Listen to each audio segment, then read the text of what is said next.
Peace, peace. Greetings to you all. It's your brother Naheem, aka Lord Abbott, aka Mr. Just the Facts. Welcome to the Be the Power Hour live stream. Tonight we're going to be talking about the consequences of the COVID-19 virus and the impact that it's having on our communities across the country. I'm going to bring on my guest in a little while. I'm going to open it up with a little presentation that I put together, and I'm going to run through real quick because I kind of want people to see the numbers real time and how this thing is affecting us. You know, at first it seemed like it was something that was only affecting the European Americans or white people as they're called. But this thing has really hit us. I mean, it has hit us the hardest, and it's time for us to come to grips with the fact that we are being the most impacted by this pandemic right now. So I'm gonna go to my little slideshow. This is off of CNN, and I hope you can all see it. And they were talking about what the Surgeon General had warned insofar as the coronavirus's impact upon our people. And these numbers are staggering. And I thought that I would capture the screen shares or screenshots, I should say, and share them with y'all. In Illinois, our people represent 15% of the population, and yet they make up 42% of the deaths. In Louisiana, our people represent 33% of the population, and yet they make up 70% of the deaths.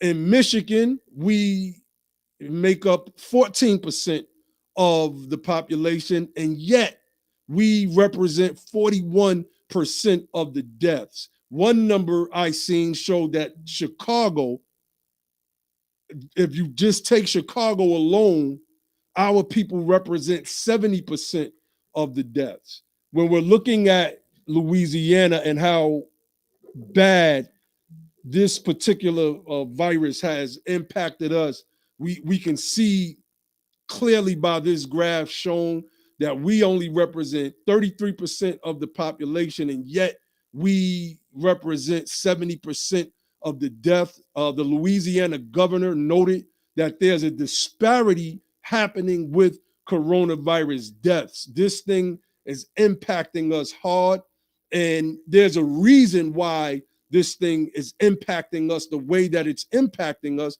And I'm going to run through some of these things real quick. One of the reasons we see is reflected in this chart that I have pulled up, which shows wealth distribution by race in America. And as you can clearly see, this is just absolutely crazy. I could give you some more technical terms to define it, but that blue that we see represents European American, or what you would call white wealth in America. The red represents quote unquote black wealth, and the green represents other, all different ethnic groups, regardless of where they come from. My brother Josh put this together for us. He crunched up a bunch of numbers. So we don't even know how much of that 3 trillion is centered around what we call ADOS, meaning those of us who descend from American slavery. So I wanted to bring this chart up to give you an idea of why we are impacted in the way that we are impacted all across the board. And when we look at health, when it comes to our people, well, we see that according to this Forbes article that was published May 8th of 2017, that our mortality rate is so much higher than everybody else's. whether it's ages 18 to 34, ages 35 to 49, ages to 50 to 64. We are 40 to 45% more likely to die from several different causes than our quote unquote ethnic counterparts. Those of you who watched my debate on, well, my presentation rather on Sonetta TV a few nights ago, you seen me bring this up, and I want to bring this up because I think this is important in some of what we're seeing now with a lot of the conscious guys trying to push certain alternatives in the face of this pandemic. This comes from an article that was published by Alicia M. Simmons out of the University of Pennsylvania called "The Power of Hoodoo, African Relic Symbolism, and in Amistad and the Narrative of Frederick Douglass, an American Slave." The article is about hoodoo and Frederick Douglass receiving a root and how that root was used so that his master, quote unquote, whom he ran away from, wouldn't beat him, and he got the root, and the root worked.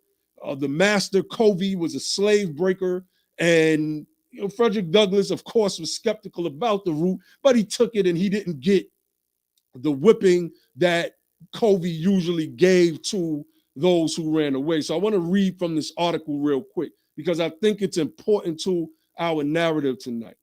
It says, because the African American community did not have the same medical or psychological aids as the European American society, its members were forced to rely on each other for survival. There was no justice in the courts for them, and no regular source of financially reasonable medical aid from the white doctors in town. Therefore, blacks relied on hoodoo, often referred to as voodoo. Hoodoo can be sociologically defined as cultural practices that utilize natural surroundings, the only available resource, as tools, and that use intuition, the only available form of knowledge, as instruction. With these features in hand and mind, the ability to care for themselves and others became possible within the African American community. Present within every village were self-appointed conjurers and medicine men whose sole purpose was to provide their patients with folk medicine that alleviated their sickness or solved their predicaments. Now, reading that is key because this is in the 1800s, people. And we are still faced in the 2000s, in the year of 2020, with the same predicaments that our ancestors, enslaved or free, were faced with at that time. It says so much about our political power and our political presence here in these United States of America, and why, out of all things, this pandemic should bring us to the point of recognizing the fact that we have to become a more politically solidified unit, regardless of our religion, if we're atheists, et cetera, et cetera. Everything affects us bad. These are the unemployment rates. We can see that the source of this comes from the Bureau of Labor Statistics. It shows under Reagan, 17.1% black, 7.3% white. Under Clinton, 11% black, 5% white. Under Bush, 10.1% black, 4.8% white. Under Obama, we had the second highest unemployment rate, 14.8% black, 7.8% white. Again, I'm running through these slides to show y'all that we are always at the bottom of the bottom, and everything bad in the United States of America adversely affects us more than any other group here. This is a look at the unemployment rate if our people who were incarcerated were counted into the actual unemployment numbers, and we can see that if you take white men, right, it would be 6.4%, including the incarcerated rate. So their rate is at 5%. But if you take black men, as we're called, the incarceration rate, 11.4%, But when you look at that combined with the unemployment numbers, it would be at 18.6%. So not only are we not represented in the job market fairly, we are overrepresented in the prison population, which also plays a role in how we get employment in the first place, because most companies simply will not hire you if you have a felony on your record. So this brings us to the incarceration rates, right?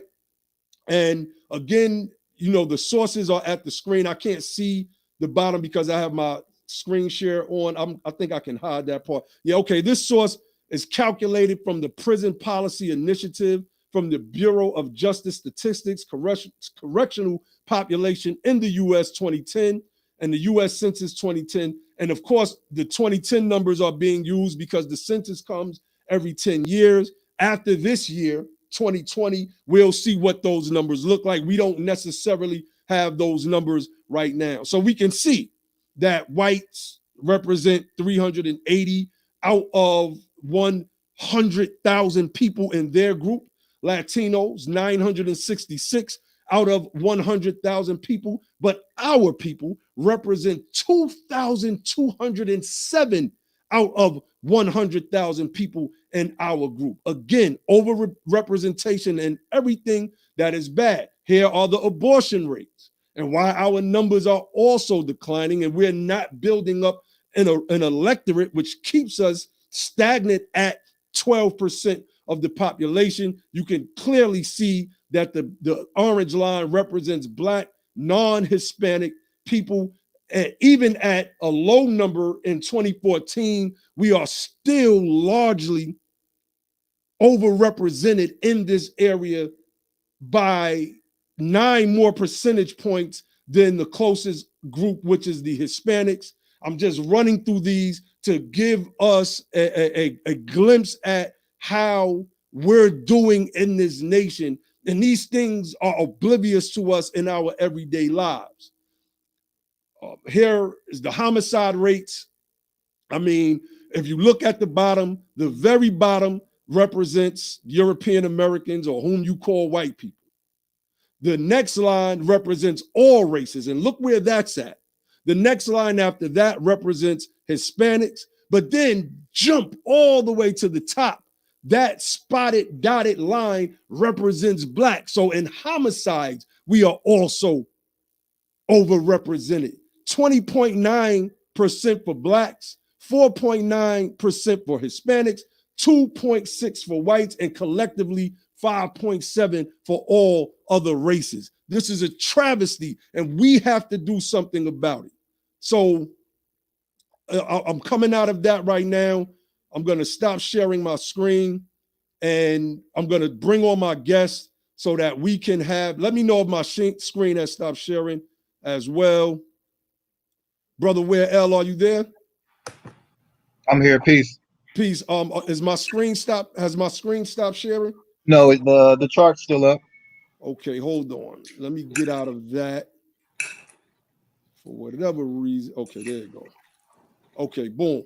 Okay, yeah. So, I want you to speak to your portion of this particular virus and how it is disproportionately affecting our people, particularly in reference to the graphs, the numbers, the statistics that I've shown. Oh, no doubt, no doubt. It strikes me as, alarming when we look at these numbers and combine them with the other numbers, some that you touched on too. And it's just really, when we talk about any major tragedy America goes through, whether it's stock market collapses, breakdowns in the financial sector, the real estate market collapse, we always eat the worst of it, no matter what it is. And going into, analyzing what's going on with this this pandemic, we can in looking at past historical pandemics and how we've done the numbers earlier today, and we have suffered the worst from those as well. it's not, you can almost say that being black in America is a pre-existing condition to these things in and of itself. So, I just think it's hard being at the bottom, having the lack of access to quality care, the lack of social care. And when I say social care, is as society in general really just doesn't care about black folks anyway in the first place. So you can already kind of feel that when you move around, when you go into the hospitals, when you're trying to get checked on every level. Black women and black men can't get psychiatric treatment as well as any other race in this country. Black men and women can't get the prescriptions that they need for certain illnesses as easily or readily available as anyone else in this country. So it really comes down to, if you're a black, particularly an American descendant of slavery in this country, you have a long history and you're anchored into being deprived of the basic necessities that it takes to be, healthy and stable in this society. And this is just another event that we're reaping the worst of the consequences. Definitely. So when you look at it from a political standpoint, you're our politics guy on the panel, right? Explain to the people why, and then Josh, I want you to come in right after him. Explain to the people why you think that these numbers, these statistics also correlate with our people being a politically weak people, if that's the proper term to use.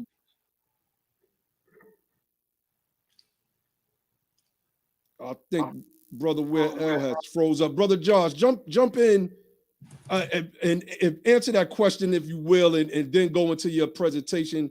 If you have any slides to share, our brother Where L has froze up on us. Okay, yeah. I mean, when it comes to us being the politically weak people, it's funny. I was just having a conversation with a good friend of mine who actually is from the continent of Africa, and he was asking me, about because Fauci was on TV, and they actually asked Fauci about the doctor. In case those who don't know, the doctor who answers a lot of questions for Trump, and he's been a presidential advisor from all the way going back to, I think, Reagan. But anyways, Fauci was asked, why are African Americans, I don't know if he's asked specifically, if he asked people of color, whatever, but why are we dying at such disproportionate rates?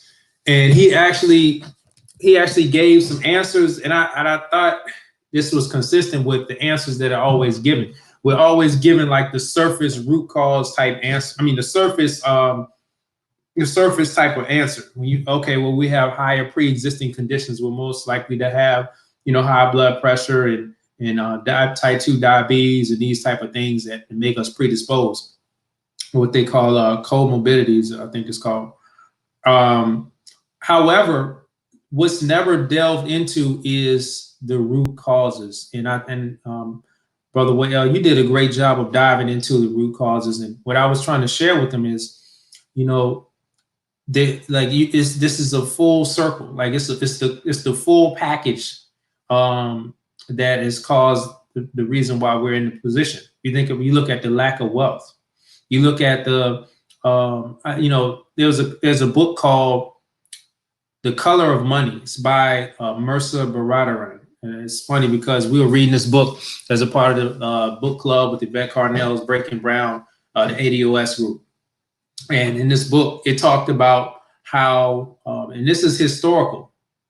It talked about how, I'm tired at the bottom. Exactly. It's consequences of blackness, consequences of being at the bottom. Oh, yeah. So I want to give a shout out to that brother Travis Johnson as well. Shout out Sister Cynthia. Shout out. I just want to jump in and give shout outs to the people that have been listening regularly. Sister Cynthia, my brother P. I see you, bro, and everybody else from YouTube and Facebook. We are streaming simulcast via Facebook and via YouTube. Shout out to everybody. I think my daughter is watching as well. She's becoming a little bit more politically active. So shout out and enjoy enjoy this particular live stream. If you're on YouTube and you're watching this, please hit the subscribe button, click the bell next to it so you can get updated when we're going live. Go ahead, Brother Josh. No doubt. Yeah. This study, it was done, it was of the cost of what consumer goods would cost in certain populated areas where we have a high concentration. And what they found was where we have a high concentration, we end up paying higher for consumer goods because and more expensive consumer credit than other groups, because the cost of those goods is much higher. You know, we end up paying, I believe it was like $300 every time when they spend $100, or $400 when they spend $100.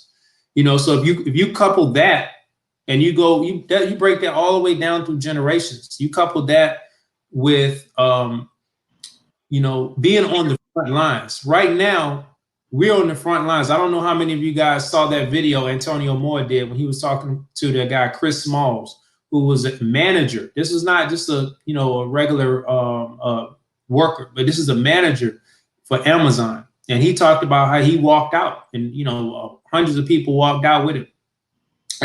But we're on the front lines. It's interesting. And I'm not gonna pull up any slides right now. I'm gonna pass it back around and you can come back to me. But I just want to say it's interesting how we are not essential until we have to be the meat shield, until we have to be the soldier that's on the front line, until we have to be the human body bags to absorb the blow of this thing to make the country run. You know, it's almost like is this kind of like back to picking cotton? Like, okay, somebody has to pick the cotton. Okay, nobody else wants to do. Somebody has to deliver packages. Somebody has to deliver the mail. Somebody has to handle people's money at the bank.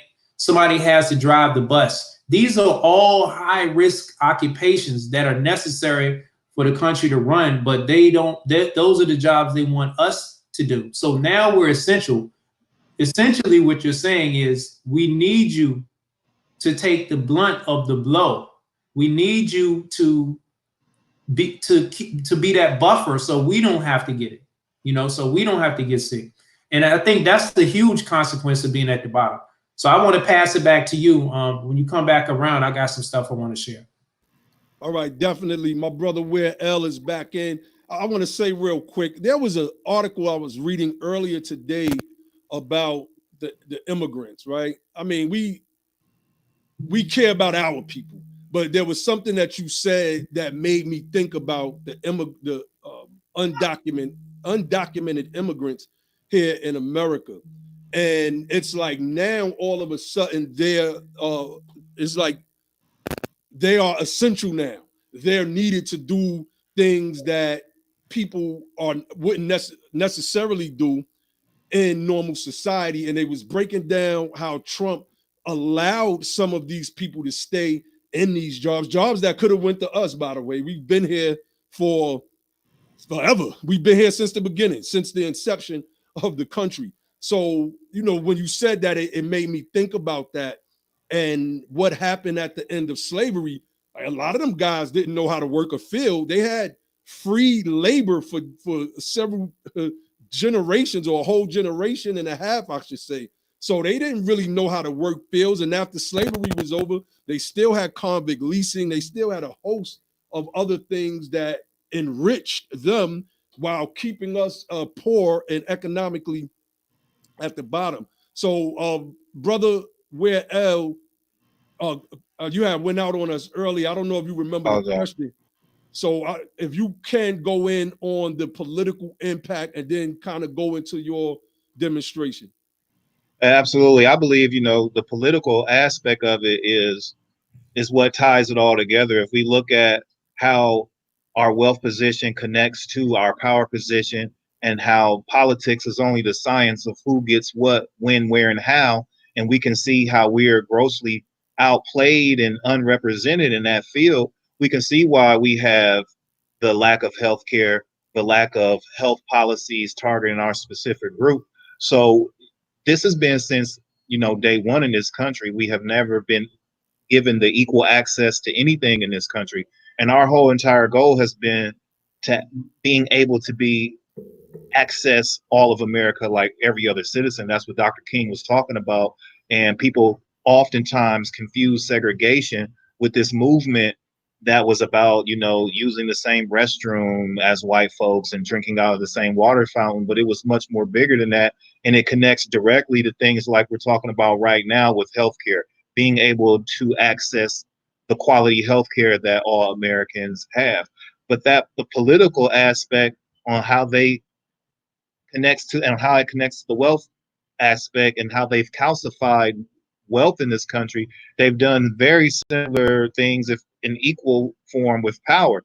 So when we look at the policies of healthcare, when we look at who is controlling the insurance companies, who controls the jobs more often than not are the means of which people get insurance, quality insurance anyway. So if they control the jobs, you get in the control over who gets the quality healthcare packages, and it's much more politics from then on, from the PPOs to the HMOs and so on and so forth. So we have so many disadvantages, and it's really time for us to really look at what's going on and start looking at us as a specific group in this country and stop just taking on this melting pot perception, because now we can't really see ourselves because we're blinded by everybody else. So there's a lot to be said about that. I'll kick it back to the moderator, but basically, when you think about the politics in this country, it's connected to everything from the wealth, and especially during this crisis right now. One more point before I kick it all the way back to you. I just thought of this. We in lieu of, if we just look at it, 6.6 million jobs were lost just last month. We got to look at how does that factor in our position. We got to look at, during that same time, 500,000 millionaires' wealth was eviscerated during that same time. So now we have to say, well, we already at the bottom. The bottom just got a whole lot steeper. You understand? So because them people ain't falling down to our level, they're pushing us even further down. So we have to start getting serious about who we are, what our position is, and get rid of all these type of illusions and start talking about stuff that really matters. I see a couple comments in here saying that, you brothers know we're not really black and that's a construct and all this stuff. None of that really is going to change the type of stuff that we're talking about on this show today. What you call yourself is not going to get you better health care in this country, man. Let me let the people know that's the people on Facebook can't see those comments. That's, some of the dogmatic Moors in the YouTube comment section talk about, y'all know we not black. Like, we understand what this racial construct is. We're just not dogmatic with it. I left Gray L's banner up. I'm still working this thing, y'all. So we're not dogmatic. We understand that we're talking to a group of people who don't readily see things the way we see things or identify the way we identify. And it is not our jobs to force people to see things the way that we see things, to the people that's making those silly comments at a time when it doesn't matter what you call yourself. We are still at the bottom of the bottom. And Brother Ware L just gave an excellent breakdown when he said they're not coming down to our level. They're sinking, but as they sink, they're sinking on top of us. So it's just pushing us further and further down. We were already at the ground. Now we're going under the ground. So, we don't have time for those type of comments right now. Brother Gray L, I'm going to bring you back in.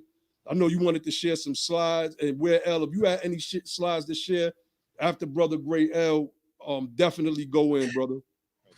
Yeah, I had a set of images I wanted to share, but I'm having some technical difficulty getting my PowerPoint straight and whatever. So I'm gonna kind of just go in on what I wanted to say. But it was some stuff dealing with, I saw this article. I don't know if y'all thought about, if y'all saw the article or saw the Facebook video when they showed the Fed's rating. I think it was a Jewish guy his business or his home in Heights, Brooklyn, and they took like thousands. I mean, they had like a big, huge U-Haul, or either was like a 18-wheeler full. I mean, packed to the ceiling, full of N95 masks, those gloves, and a bunch of medical.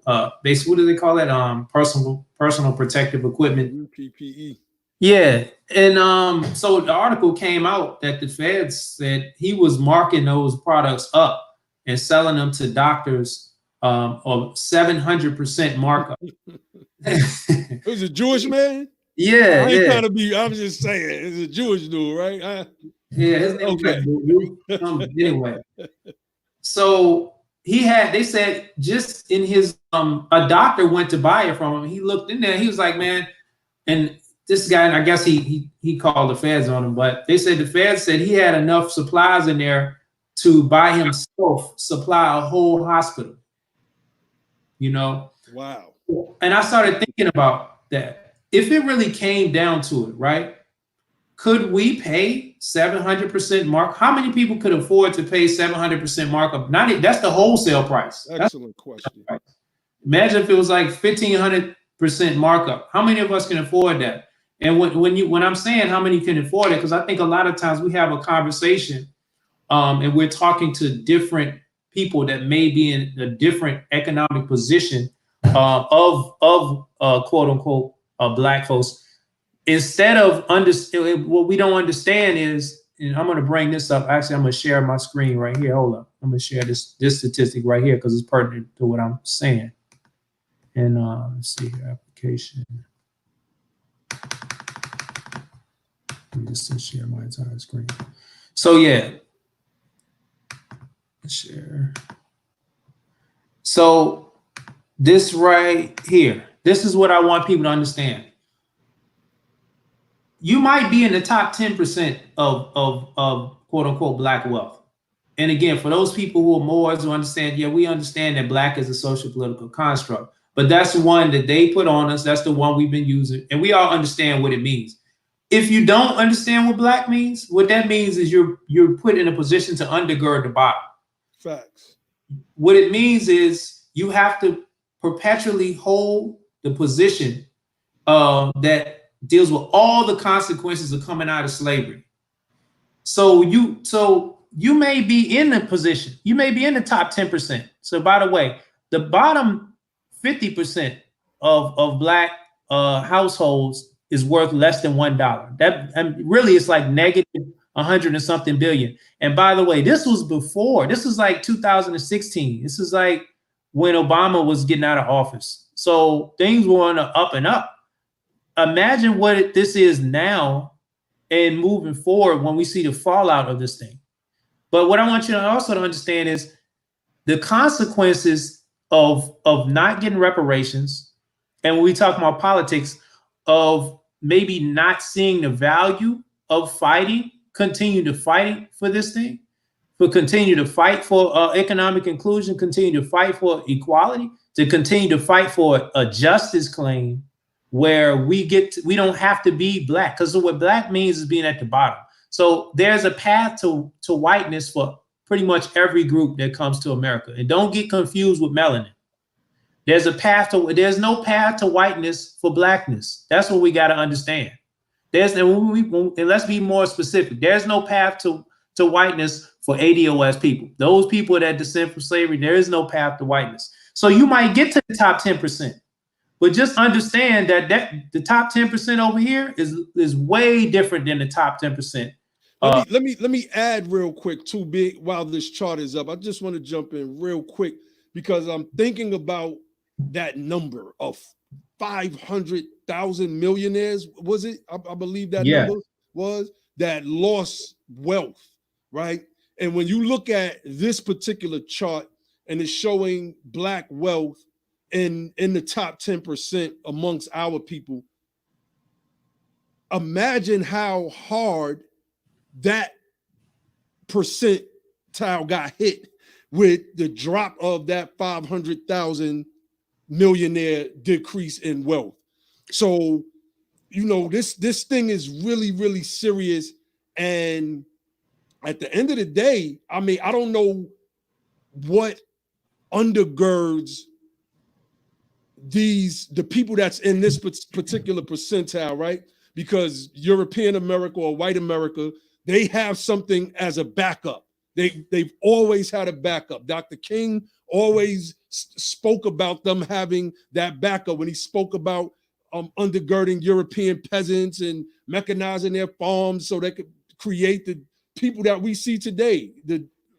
People like Donald Trump, they're the descendants of immigrants. Most of these politicians are descendants of immigrants. So imagine what impact this is having on those of us in the top 10%. And maybe, just maybe, it will cause them to go back and look at where they came from. I just wanted to add that real quick. No doubt about it. And so relating that to that, the price gouging guy. By the way, the feds, when they took his stuff, they said they redistributed it back to other hospitals, doctors, and health professionals so they can have the supplies they needed. And they didn't just take his money. They paid him what they call fair market value for it. I'm sure there was some type of deal where he didn't have to do jail time. They just paid him for his stuff and kept it moving. But I just wanted to say, if we were in a position where we had to pay those gouging prices, as there's other people out here that are still selling that kind of stuff, how are we going to pay? Like, it's less likely that you can pay. And yes, we are more likely to take a hit because when you have less wealth, you have less money to invest in other things outside of the norm. The top two things that most people have their money invested in is the stock market, probably for their retirement, and their house. Well, we already know that the quote unquote black neighborhood is the houses don't appreciate as much. When it's time for them to depreciate, they depreciate greatly and they don't bounce back as much. And when you have a disproportionate amount of your wealth in the stock market and in the housing market, and those two markets take a hit, you don't have any way to kind of weather the storm. And so a lot of people who may even been still under the water from the last recession, what's going on with them now? If they let's imagine if you're a person who fought to keep your house and you're back underwater again soon. Or imagine if you're a person who had to, got foreclosed on last time, fought back, now you're a homeowner, and you may get foreclosed on again after you lose your job, and those jobs are not coming back, a lot of them. So back to you, man. I don't want to be too long-winded. I want to pass it back around, and we can just build on the next. All right, definitely. I'm gonna bring Brother Ware L on, and Brother Ware L, I see you have a slide pulled up. Yeah, I got a couple slides pulled up, but I just wanted to comment on the what Josh was just speaking on and what you mentioned on too, particularly about the wealth. And I think a lot of the problem is with us, why we can't really see that, is because even when we do have those individuals who get their hands on some type of wealth position, they don't really know how to weigh that and measure that, because what they do is the big mistake is they're either comparing black wealth to other black wealth, that's not a lot, or they're comparing black wealth to black poverty, and they haven't really looked at the numbers and paid attention to what's going on, so they can't really see how disadvantaged they really are, even if they feel like they have a little crumb of the American pie. So, I mean, you really have to look at the numbers and really analyze what wealth is in America and how much agency you do not have, even if you think you have.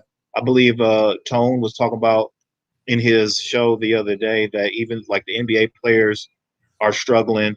And I seen an article about NBA players living check to check. And like, these are like Black American heroes, right? You think that they've made it out. And once you've entered into this space, wealth and poverty is not an issue no more. That's just not a reality, and there's a lot of evidence to support that. But when we go back into like the subject of the show, you can pull up the screen share up whenever you're ready. When we go back into the what we're talking about, if you look at this number right here, right, this is a chart talking about the disproportionate ways that this COVID-19 thing is devastating, ADOS, Black African American, families in America. This is mirroring the what the moderator what Abba opened up with, but it's another chart because he mentioned the Illinois number, and then he mentioned how Chicago needed to be looked at in and of its own self, and this chart did just that. So it's talked about Louisiana being 70%, Black folks being impacted 70%, even though we only make up 32% of the state, which is crazy. And in Illinois, we make up 15% of the state, but 42% of the cases. Michigan, 14% of the state, 41% of the cases. A lot of these numbers are coming out of Detroit, and a lot of these numbers in Illinois are coming out of Chicago. And if you look at Chicago, 30% of the state, 69% of the cases. And I'm gonna move to another chart, right? And this is talking about racism is a public health crisis, and we have to understand how racism and healthcare go hand in hand. Like, you can't separate the two, because when we talking about treatment in this country, like when we talk about how your health is looked at and treated, that's like the number one priority, or should be for anyone. Your health is your number one concern.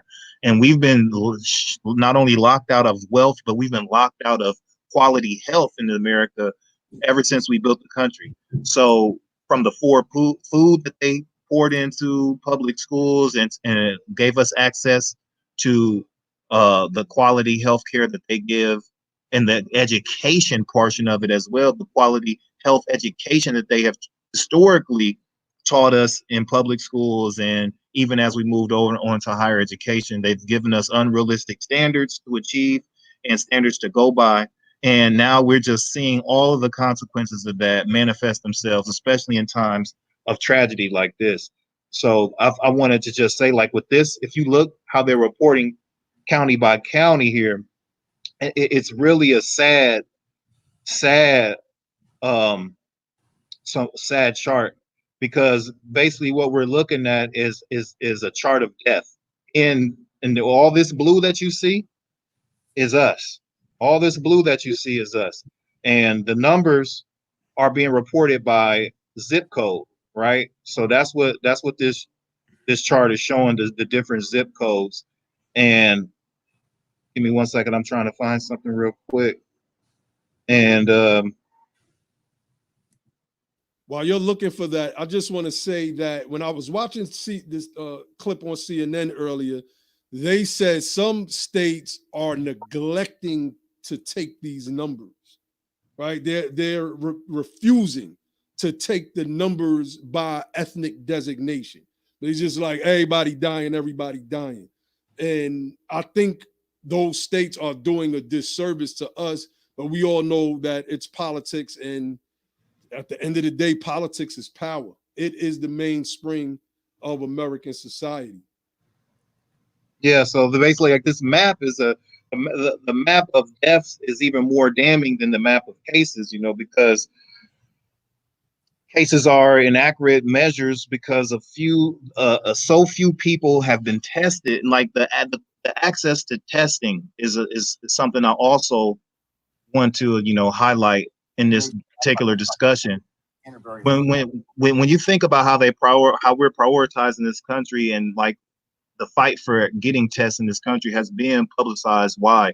When these tests do get out, who do you think are going to be the first people to receive these tests, and how do we think that that's been playing out in and of itself? So a lot of times what we're doing is we're getting into the worst stages of these infections and these sicknesses, and we have already gotten to the point to where it's too late for us because we don't have access to tests. We're getting turned away when we go to the hospitals with early signs of whatever infection may be. We're getting turned away. We're not getting treated as a priority or as essential people in the country. So that is also tied in to race, our treatment, so we have to look at all these things. And there's a lot to do with the reportings and the way that they report and things of that nature. But I think that's another show. What we see here now is that the impact to whatever this is going on is damaging us the worst. We're feeling the brunt of this thing in a very, very traumatic way. So this has been consistent. We need to pay attention and figure out what we need to do about that. Now, there's only so much you can do about the pre-existing conditions of being Black. We have to, that's a political prescription. The other stuff, I know people ain't going to stop eating fried chicken and doing stuff like that. I know y'all not going to get that up, but what we can do is change and bring about the political remedies that we need to solve that pre-existing condition of being Black in America. That's right. The sister Cynthia McDonald said, y'all talk about Jamal Bryant selling tests for $150 a pop. I mean, you know, that Jamal Bryant is one of the few Christian preachers that I had actually grown to respect. Some of his demonstration, it's outside of what I would call the normal church view, right? He's more nationalistic, if you will, in his approach to how he sees our people and the remedies that's needed. But this thing right here made me just lose all respect for that brother. I mean, this dude is selling, this guy is selling COVID-19 tests at $150 a pop. And we see that in a time like this, we can't be, there's no way that we shouldn't be banding together as one, because this is where we show our strength at, right? In times of need, in times of emergency, we can't be at the point where we're gonna still try to take advantage of people regardless. That's one of the reasons why I went on Sinetta TV, so I could kind of relay that message, because you see some of these pseudos out there trying to sell their version of Forsythia, right? Like the movie Contagion. They're just trying to sell people these placebos that don't work, and really they're just clout chasing and trying to stay relevant, et cetera, et cetera. So we got to definitely come together as a people and do much better in that regard. You know, that thing with Pastor Brian really shocked me, man. So it is what it is. Is this capitalism is on display 24 hours a day, 7 days a week in these United States of America. Yeah, I wanted to share another a report that I thought was very, very pertinent to the conversation here. Let me just share my screen here. Let me do this real quick, and I'll share the entire screen, whatever. All right, so this report right here is called "The Road to Zero Wealth: How the Racial Wealth Divide is Hollowing Out America's Middle Class." First of all, I'm as you will see in the report, unfortunately, what we call Black America does not really have access to America's middle class.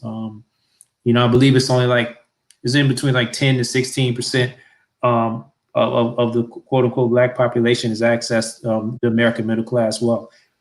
But as you can see here, after you take away the car, the house, the sofa, and whatever those depreciating assets, the middle Black family is only worth $1,700. And that's when you see those consequences. Because when we talk about what wealth allows you to do, it allows you to have a buffer. So when 1 out of every 3 people or 1 out of every 4 people is losing their job, you don't have to lose everything in your whole life. This is you got $1,700. That's how much your whole life is worth. That's the middle family. So you're not really American. You really live in a third world life in a first world country. And we can see that. I mean, that's costly. That's costly. But imagine, and you built the country. You built the country. You didn't been through hell. You didn't been through whatever that America's vicious system of racism, white supremacy had to offer. You paid all of those costs. You fought in every war, and you survived. But you still are below somebody who might have came over running for their life, crossing the border. Anyways, if you look at, here's what I was talking about: middle class wealth. See what wealth allows you to do? It allows you to, when your job is going to put you at risk, because you're on the front lines, you can quit your job. You say, I'm not risking my life and my family's health by staying on this job to make an income. I got a little buffer. I'll ride this thing out, or I'll do something else where I can work from home. But if you have to go to work because you're 1 or 2 paychecks away from a disaster financially, then you're at risk group. That's a heavy consequence. That's a big price to pay. So as you can see, you can look at this is where we have middle class wealth here. To access that, you have to get to what, 68,000. So you go and look at this is by quintile. So you got 20% here, 40, 60, 80. So you have to be like the top. You can look here, like the 50% mark, or 50% of white America is access middle class wealth. But if you look at, you have to get way up here until to the top 80th percentile before we have the bulk of the people accessing the wealth. So that's what I'm trying to let you understand, that we're in a serious position. Let me if I can. Go ahead, bro. Go ahead. Do you want me to lead this up, or you want me to I just want to add something to that too. I'm glad you broke it down by class, right? Because a lot of people are into this class thing, and just common sense, using logic, you can understand that the upper class, and most of us at ADOS have never seen what that's looked like. We've never lived in no upper class, but you can kind of associate upper class living with everything that comes with it, and you would think like upper class healthcare is a part of that. You get access to the best healthcare you can get. You see the best doctors. You get the best medication. You go to the best facilities. The whole kit and caboodle, right? And if you're in the middle class, chances are you're going to get a middle class access to everything that America has to offer. You're going to get a average or a basic quality of healthcare. You're going to get the basics needs that you need. But if you're on the bottom of everything, right? And I'm not even talking about being under the middle class, because we have a poverty class here, and then there's a disparity even in between poverty that doesn't, like, the ADOS poverty is unlike any poverty you can even imagine. But you should be able to imagine, because people like us and other folks have been framing it for you for a while now. So even when if you have the average poverty position of a person, you're getting the lowest quality of everything, the lowest quality healthcare, the most limited access to healthcare, the worst I ain't gonna say the doctors are worse, but the attention that they give you ain't gonna be the same attention that they're gonna give you if you're in a different class position. So your wealth position is connected to your class in a capitalistic society and in a racist society. So we have two beasts that we have to fight. Right. We're fighting capitalism, being the poorest of the poor and at the bottom of the economic class system, and we're fighting racism, being at the bottom of the race class system here in America. So you got a double dragon that you have to slay just to get access to quality. And then once you get the access, that's just the beginning of it. Look, so I'm glad Josh put that class part of it out there. Look, I remember moving down here. We came down in 2007. I remember having to go to the dentist several times. And the only alternative, it was me and my now ex-wife, the only alternative that they gave to us, because we had regular, Medicaid, I guess it's called. They wouldn't fill our teeth without us paying, I think it was $100 or $98. They said, well, the only other option that we can give you is pull a teeth. I'm like, man, wouldn't it be easier to just stick whatever it is and clean the hole out, stick whatever it is in there, than to go through all of the and so when you say what you just said, that it's not the doctors who are bad, it's the healthcare that's bad. And I don't really necessarily know how all of that works, but for them to offer pulling my teeth out as an alternative, as opposed to just filling the tooth up, shows that we're just in a bad position. And if you look at people in our neighborhoods when they get older and they lose teeth and they have to walk around like that. They can't afford, what's that company, Clear Smile, or like they can't afford these things, man. We are just living at the bottom. And like Brother Ware L said earlier, we need a political prescription that is the remedy to the overall problem, right? Is that there's a political prescription that's needed for us in order for us to come out of where we're at. And we have to step up. This is one of the reasons why we're doing this show, Be the Power. We don't claim to be know-it-alls. We're just trying to add on to the conversation. My brother Ware L was in politics in Springfield, Illinois. My brother Josh, I call him the analyst. Me, I'll just try to be a facilitator to get the conversation moving. I wouldn't mind running for office. Like I said, I grew up on the streets. Like many of us grew up on the streets. And I think it's time for us to take that part serious. That, yeah, we grew up on the streets, but like Malcolm said, what happens when the gangster gets political? Then we become a problem because we've been at the bottom. So we understand, can't nobody slide us no envelopes under the table so that we could ignore the problems of our people, because we're not trying to hear it. Who's going to be able to buy me off as a politician? Nobody. Absolutely no one. No one. So, I just wanted to add that in there, brother Gray L. If you have no doubt.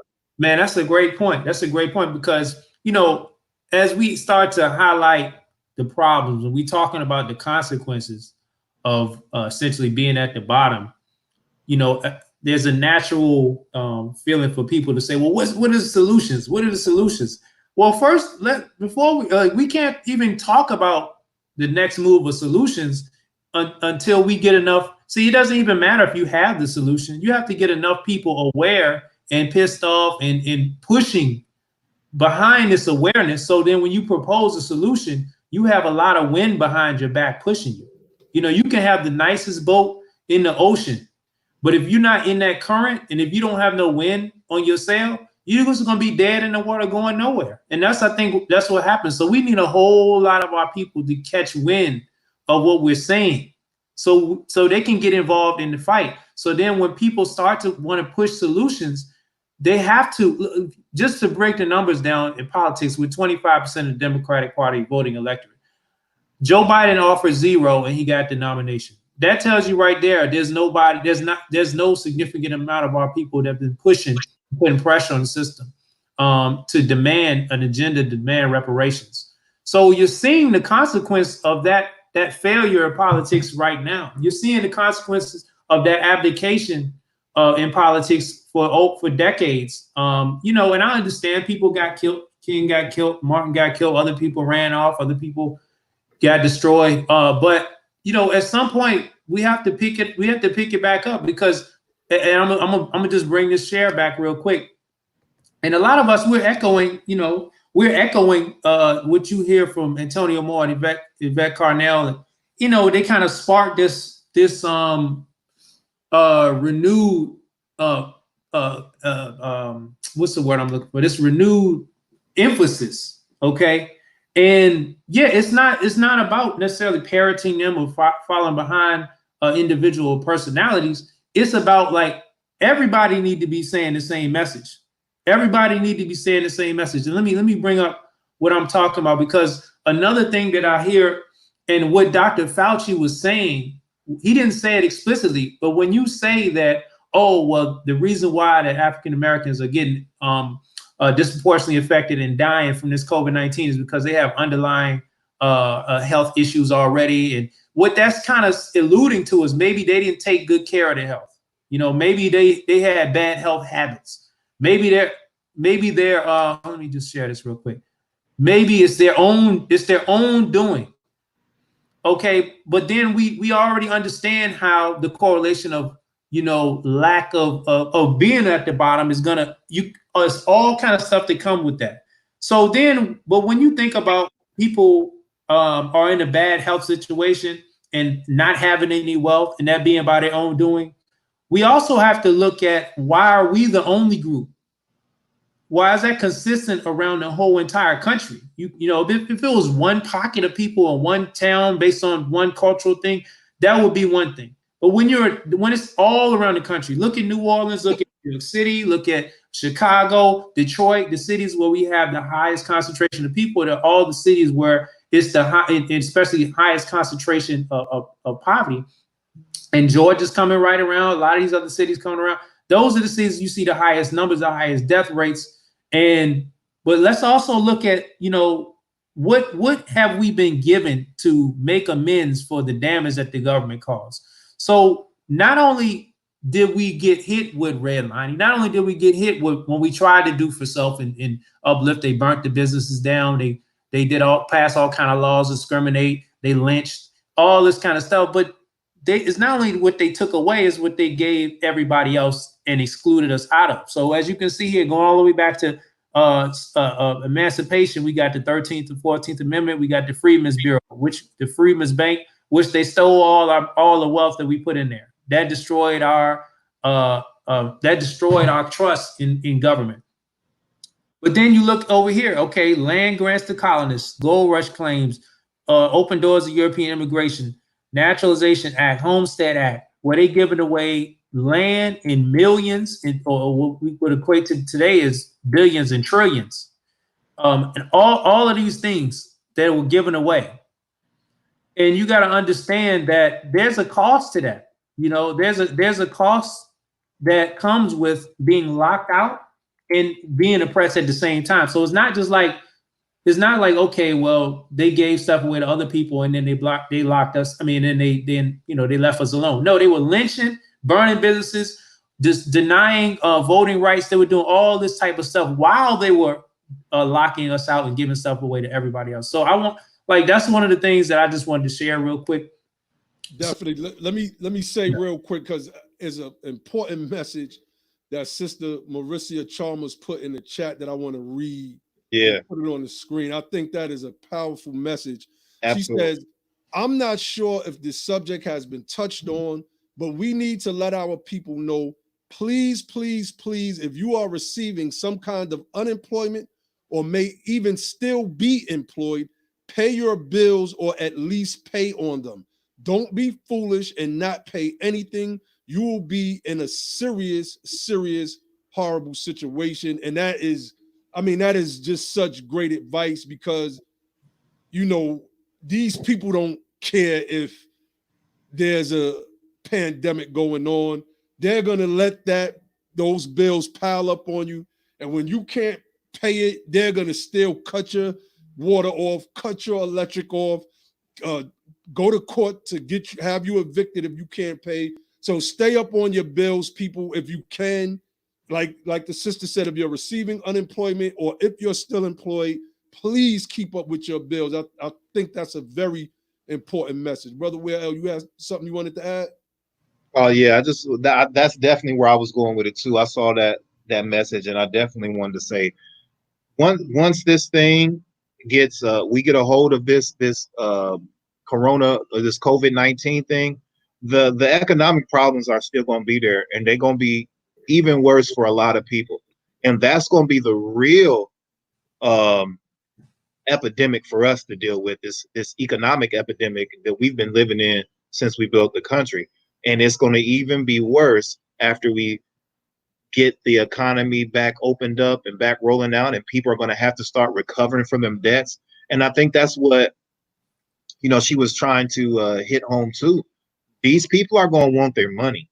You know what I'm saying? They losing out right now, and when things get back rolling, they're gonna want their money. They're gonna take it out on us. Yeah, and we always get it. And you know what's taken crazy? Out on us. You know what I think? I think some of them are gonna get bailed out, and they still gonna want their money from us, because that's just how greedy. That's just how they roll. Work. Yeah, absolutely. I want to say too, for those who haven't done it already, I know Bank of America, if you have a mortgage through Bank of America, you can call them, and you know, I'm not sure if it's with everybody, but if you have certain type of mortgages, they will allow you to, take to stop the payments, so you don't have to make payments to your mortgage.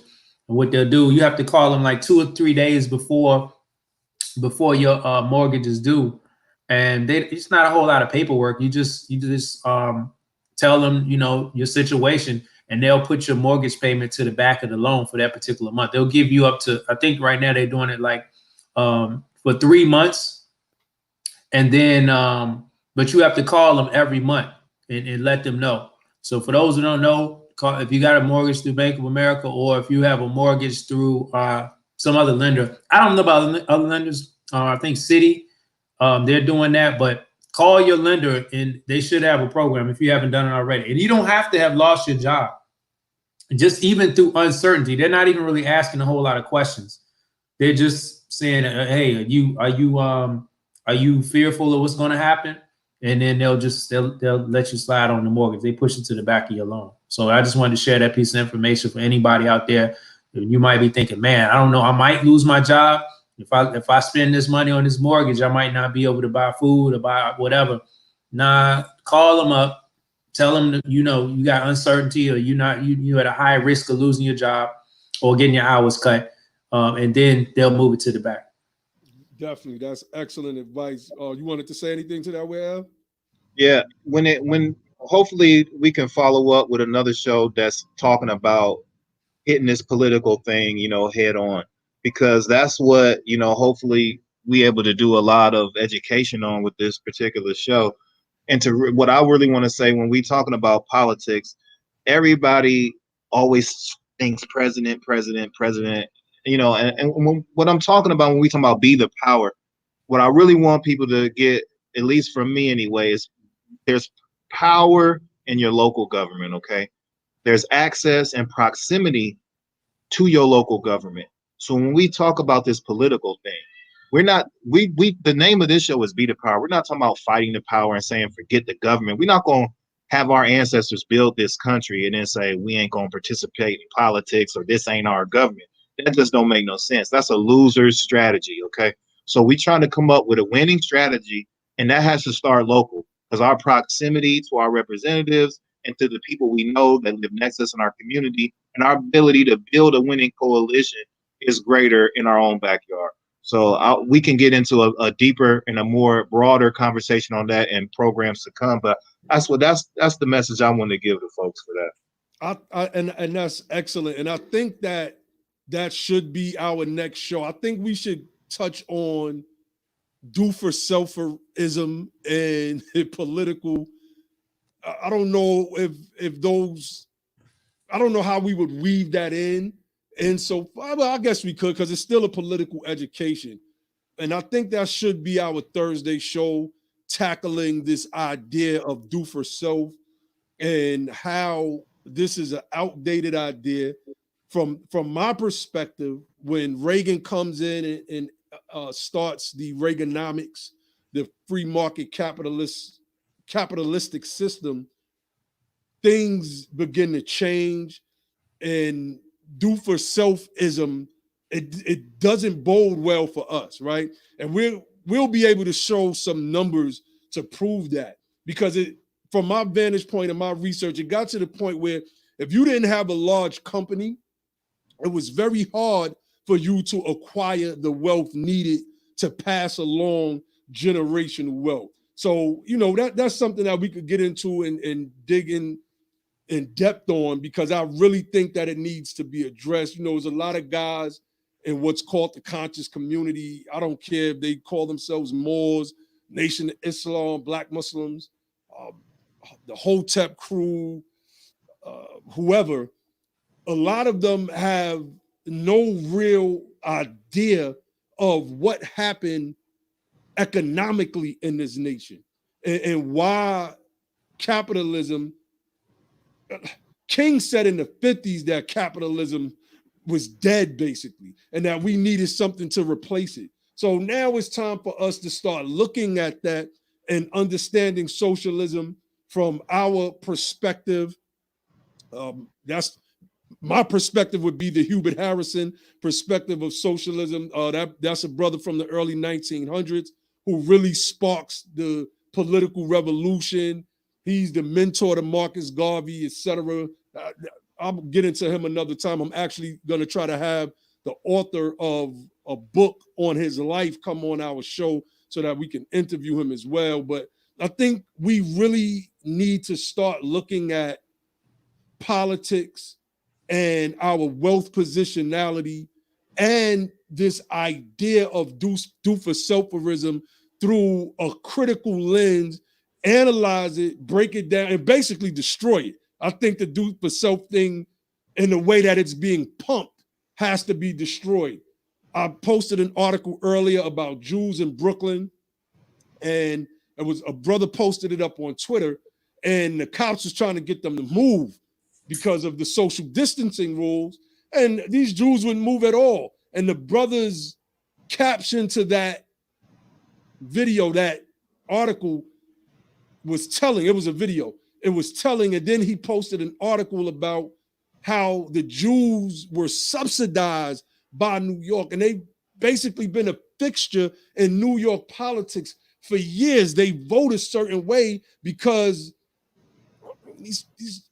they represent a voting bloc, and their votes help push a politician over the top, while most of us don't vote, so they don't care about us. They don't care about our neighborhoods. They don't care if we get contracts to jobs, et cetera, et cetera. So I think that should be our next show. Of course, we'll build once we get off the air on whatever our next topic will be. But we're past the hour mark. I think we touched on the topic good, right? On how this COVID-19 has wreaked havoc on us, the consequences that we're living through right now, and the consequences of what's going to happen in the aftermath.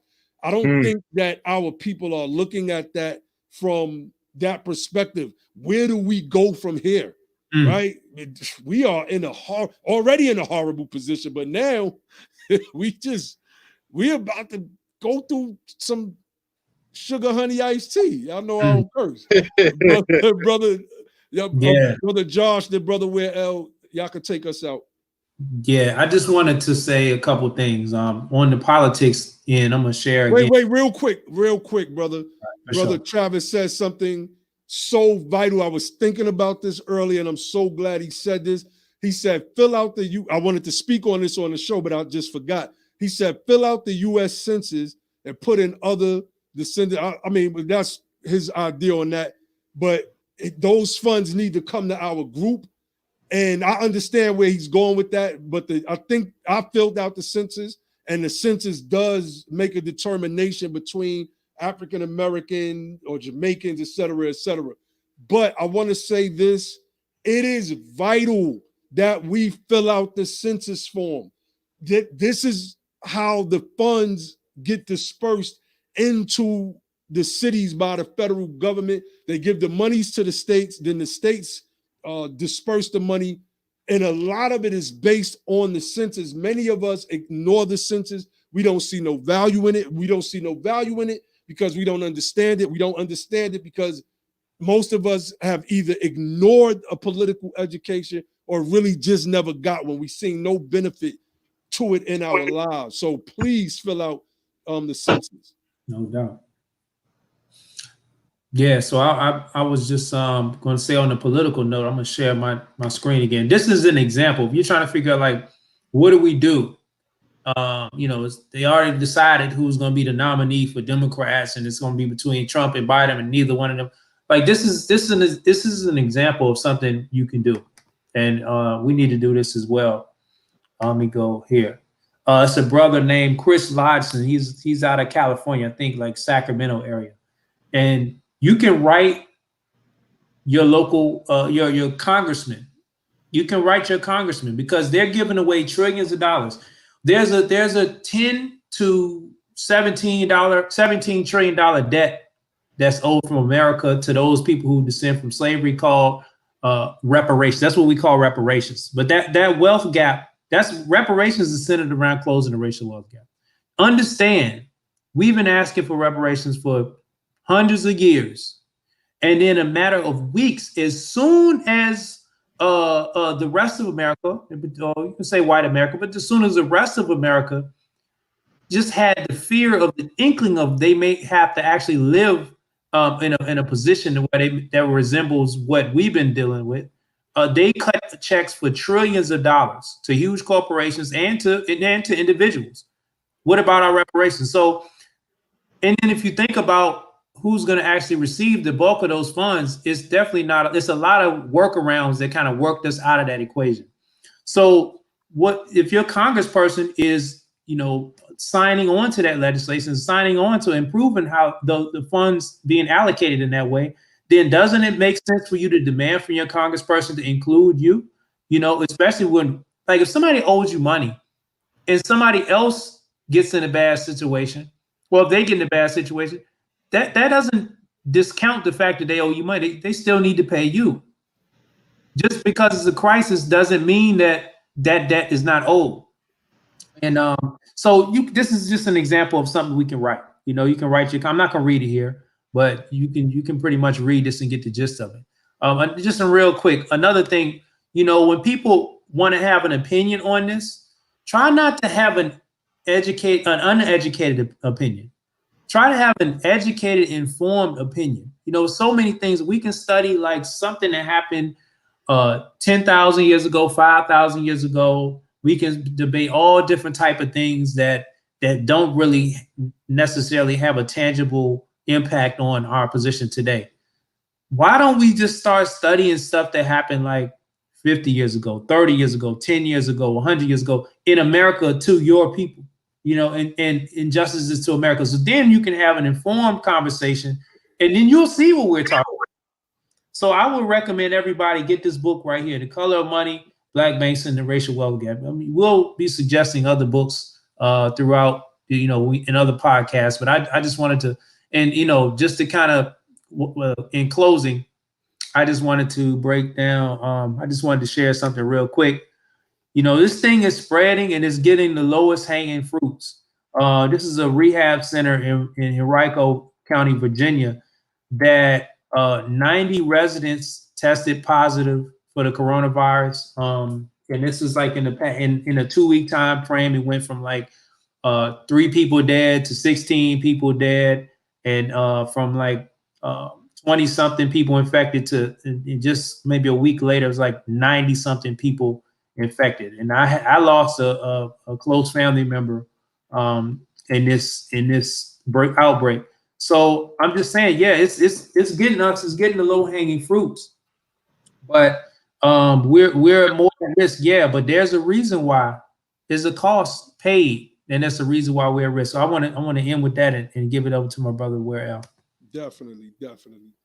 All right, yo, thanks. Yeah, so like you said, man, the low hanging fruit, get to yours. Don't be the low hanging fruit is the goal. I said it earlier in the show, we need a political prescription, and politics is the science of who gets what, when they get it, where they get it, and how they get it. And Sister Cynthia McDonald made an excellent point. On the next show, we'll have time to really get deep into the politics of it. I would really love to speak to the political nature of this thing. I see we're going to pull some comments that I see coming in off YouTube on how that's totally off code, some of the stuff that they're suggesting. And we're going to, in order for us to be politically effective, we have to have a code. We have to have a vision. We have to have a plan, a political roadmap, and a destination. So I want to be able to talk about that in depth. We will be able to do that later. I want y'all to keep tuning into the show. Go to the YouTube, like the YouTube, share the YouTube, continue to let people know we'll be on. You can catch us on what's our day? Tuesdays, Thursdays, and I believe Sundays we broadcast. Please check us out. We're going to be dropping really good information, trying to keep y'all, up to breast and as sharp as y'all can, so y'all can take these discussions to your barbershops, to where you work, your institutions of learning, what have you. So just please keep staying in tune. Check us out. We got a lot more information for you. Definitely. We are at the end of the show. Another powerful discussion. This pandemic has wreaked havoc on us, and it's just beginning in some places. New Orleans, I'm not sure if New Orleans has hit its peak yet, but New Orleans is getting ravaged. Chicago, I don't even think they're nowhere near their peak yet. They're getting ravaged. The state that I'm in, Georgia, the numbers, my daughter wakes up every day and sends me a screenshot of the numbers. And every day the numbers jump. And some days, like today, she sent me 2 screenshots. And the second screenshot showed the numbers jump so much from the earlier screenshot that she sent me that she had to send me the new numbers. This thing is going to affect us in a way that we may never fully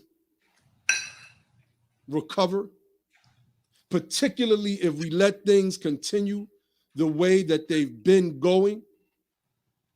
We have to come together politically now. All of our different ideologies mean absolutely nothing when we're all suffering, because you cannot in no way claim to be for our people and wanting the best for our people while avoiding the only thing that gets things done for our people, and that is the political theater. If you're not into politics, you need to get into politics. This is a part of the reason why we're doing this show, to give y'all the little bit of knowledge that we have on the subject while we're learning and going along, because we know, we don't feel, this is not our opinion or a guess of ours. We know that politics is the power of this nation. As a follower of a certain ideology, the Moorish movement, the real Moorish movement, not that crap that y'all may believe is the Moorish movement, the founder, Prophet Noble Drew Ali, and I'm going to do a show on that in the very near future, moved our people into politics. It wasn't just some religious thing where people came in and dressed up like Easterners and threw these fezzes on. No, they were voting. And Noble Drew Ali said that if you didn't vote, that you were nothing more than a political slave, a political beast of burden. It's time for us to move back in that direction. It's time for us to put our collective heads together and remember this one thing, that we cannot just fight the power. We have to become the power, and then we'll have the power to make a change. And so with that, I say peace. Peace. Peace.